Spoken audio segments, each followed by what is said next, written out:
Hər vaxtınız xeyir olsun dəyərli izləyicilər. Mən Roman Dağıstanlı. Xahiş edirəm bu kadrı izləyin, sonra mən fikrimi söyləyəcəm.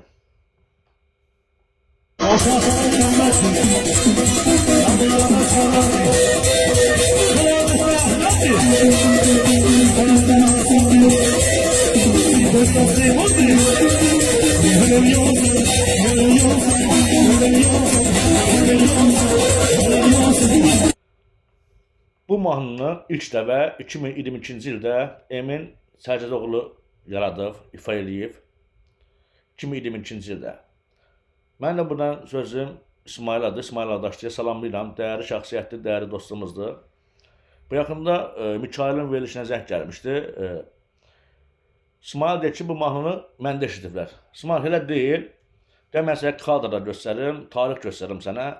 Bu mahnını o Sindisdə, nə biləm kimdir, nağarada filan kəsdir. Yəni bu mahnını ustası, bu mahnını yaradan, bu mahnını ifa eləyən, əziyyət çəkən Talış balasıdır, Emin qardaşımızdır. Sənə də salam hökmün var.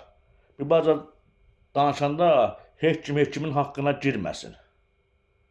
Bunu deyəndə ki, Emin oxuyub, nə olacaq? Bunu mən də sənə sübut edə bilərəm ki, ay İsmail, bu mahnını 2022-ci ildə Emin qardaş oxuyub, Emin Sərcədoğlu oxuyub. Heç kimin haqqına girməsin. Ona görə də bəzi musiqiçilər, nətər deyim, bir-birinin haqqına girirlər. Vallahi haqqa girmək olmaz. Olan danışmaq lazımdır. Mən də buradan birbaşa deyirəm, bu mahnını ifa eləyən Emin qardaşımızı, Talış balası. Buradan Talışlara salamlayıram.